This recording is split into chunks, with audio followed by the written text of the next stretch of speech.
اشرف احمد بڑے دل گردے کا آدمی تھا، لیکن اسے آگے جاتے ہوئے اچانک خوف سا محسوس ہوا۔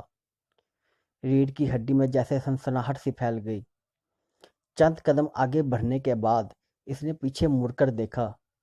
اس جگہ لائٹ ڈالی جہاں بلی دکھائی دی تھی، مگر اب وہاں کچھ بھی نہ تھا۔ پھر وہ اپنے خوف کو جھٹک کر تیز تیز انجن کی طرف چلنے لگا۔ ابھی اشرف احمد دور نہ گیا تھا کہ اسے سامنے سے کوئی ٹارچ لیے بھاگتا ہوا نظر آیا۔ وہ انجن ڈرائیور صادق حسین تھا۔ ٹارچ کی روشنی ٹرین کے نیچے ڈالتا ہوا تیزی سے بھاگا آ رہا تھا۔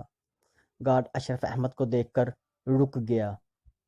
کیا ہوا؟ اشرف احمد نے صادق حسین کو پہچان کر پوچھا۔ کیا کسی نے زنجیر کھینچی ہے؟ نہیں سر، گاڑی میں نے خود روکی ہے، صادق حسین نے ہانپتے اور کانپتے ہوئے کہا۔ کیوں، خیر تو ہے؟ اشرف احمد کی پیشانی پر بل پڑ گئے۔ خیر نہیں ہے سر، مجھے یقین ہے وہ سب مر گئے ہوں گے۔ صادق حسین بہت پریشان تھا۔ کون مر گئے ہوں گے؟ یہ تم کیا کہہ رہے ہو؟ اشرف احمد نے گھبرا کر پوچھا۔ میرے ساتھ آ جائیے، آگے چل کر دیکھتے ہیں۔ صادق حسین اشرف احمد کے ڈبے کی سمت بڑھتے ہوئے بولا۔ پر ہوا کیا؟ کچھ بتاؤ تو، اشرف احمد نے پوچھا۔ سر خدا کی قسم، میں نے جان بوجھ کر انہیں نہیں مارا، وہ لوگ مجھے اچانک نظر آئے تھے، جب آئے تو اس وقت گاڑی ان کے سروں پر پہنچ چکی تھی۔ صادق حسین اپنی دھن میں بولے جا رہا تھا۔ کون تھے وہ لوگ؟ اس تھرتھراتی رات میں ایسے جنگل میں وہ کیا کر رہے تھے؟ اشرف احمد اس کے ساتھ ساتھ گاڑی کے نیچے پٹریوں پر روشنی ڈالتا تیزی سے آگے بڑھ رہا تھا۔ وہ کئی تھے اور سفید چادروں میں لپٹے ہوئے تھے، سر پٹری پر رکھے لیٹے تھے، بس میں نے اتنا ہی دیکھا تھا، صادق حسین نے بتایا۔ اب اشرف احمد کا ڈبہ آ چکا تھا، اب تک انہیں کچھ نظر نہ آیا تھا۔ صادق، یہاں تو کچھ بھی نہیں ہے، اشرف احمد نے پٹریوں پر دور تک نظر ڈالتے ہوئے کہا۔ سر تھوڑا سا آگے بڑھ کر اور دیکھ لیں، صادق حسین نے کہا۔ تب آگے بڑھ کر اشرف احمد نے صادق حسین کا ہاتھ پکڑ لیا اور بولا، یار خدا کا کچھ خوف کھاؤ، اس سردی میں کون پٹری پر سر رکھ کر لیٹے گا، اور وہ بھی سفید چادروں میں؟ اگر کسی کو خودکشی کرنا ہی تھی تو اسے ٹرین کی ضرورت نہ تھی، اس جنگل میں بندہ لیٹے لیٹے ہی اللہ کو پیارا ہو سکتا ہے۔ سر میں سچ کہتا ہوں، میں نے ان آنکھوں سے 4 آدمیوں کو پٹری پر سر رکھے لیٹے دیکھا تھا، تب ہی تو میں نے گاڑی کو بریک لگائے تھے، صادق حسین نے بڑے یقین سے کہا۔ اچھا، اب جو حماقت ہونا تھی وہ ہو گئی، گاڑی چلاؤ، اور یہ 10 منٹ جو تم نے برباد کیے ہیں اسے برابر کرو، گاڑی کو اسٹیشن پر رائٹ ٹائم پہنچنا ہے۔ یہ کہہ کر اشرف احمد ڈبے میں چڑھ گیا۔ صادق حسین نادام ہوتا ہوا انجن کی طرف بڑھ گیا۔ اسے اپنی نظروں پر بڑا غصہ آ رہا تھا۔ اس کی سمجھ میں نہیں آ رہا تھا کہ آخر اس نے دیکھا کیا تھا۔ یہاں سے وہاں تک اسے کوئی ایسی چیز نظر نہ آئی جو انسانوں کا روپ دھار لیتی۔ بہرحال وہ فریب نظر کا شکار ہوا تھا، یہ بات اس کی سمجھ میں اچھی طرح آ گئی تھی۔ گاڑی رکنے کے بعد جب اسٹیشن آنے کے کوئی آثار پیدا نہ ہوئے تو کئی مسافروں نے ٹھنڈی ہوا کی پرواہ کیے بغیر کھڑکیاں اٹھائیں۔ باہر انہیں پرہول ناک سناٹے اور دھند کے سوا کچھ نظر نہ آیا۔ وہ حیران رہ گئے کہ جنگل میں آخر گاڑی کس لیے رکی۔ کسی نے کہا، یار کہیں ڈاکو نہ آ گئے ہوں، کوئی بولا کیا پتا کسی نے زنجیر کھینچی ہو۔ ایک مسافر نے جو کھڑکی سے باہر جھانک رہا تھا، اس نے ڈرائیور صادق حسین کو ٹارچ لیے گزرتے دیکھا تو سمجھا گارڈ ہے۔ وہ اس سے مخاطب ہوا، گارڈ صاحب کیا ہوا؟ بھئی ابھی تک تو کچھ بھی نہیں ہوا۔ پھر گاڑی کیوں رکی ہوئی ہے؟ میں اسے ابھی چلاتا ہوں جا کر، آپ فوراً کھڑکی بند کر لیں، صادق حسین یہ کہتا ہوا آگے بڑھ گیا۔ صادق حسین کے لہجے میں کچھ ایسی بات تھی کہ مسافر خوف زدہ ہو گیا۔ اس نے فوراً کھڑکی بند کر لی۔ چند منٹوں کے بعد گاڑی نے حرکت کی اور پھر اس نے بہت جلد رفتار پکڑ لی۔ صادق حسین نے ٹرین کی سپیڈ بڑھا کر اگلے اسٹیشن پر رائٹ ٹائم پہنچا دیا۔ گاڑی کے پلیٹ فارم پر رکتے ہی گارڈ اشرف احمد اپنے ڈبے سے باہر آیا۔ سردی اپنے عروج پر تھی۔ اشرف احمد کے دانت بج رہے تھے۔ اس اسٹیشن پر گاڑی 10 منٹ ٹھہرتی تھی۔ اس نے سوچا چل کر چائے کے اسٹال پر چائے پی جائے۔ گاڑی کے اترنے کے بعد وہ کالا بلا بھی ڈبے سے باہر آیا۔ گارڈ کا ڈبہ پلیٹ فارم سے پیچھے تھا۔ کالے بلے نے ڈبے سے چھلانگ لگائی۔ چھلانگ لگاتے ہی جیسے وہ فضا میں تحلیل ہو گیا اور وہ زمین پر نہیں گرا۔ ہاں البتہ ایک لمبا چوڑا شخص کمبل اوڑھے پلیٹ فارم کی طرف چلتا ہوا نظر آ رہا تھا۔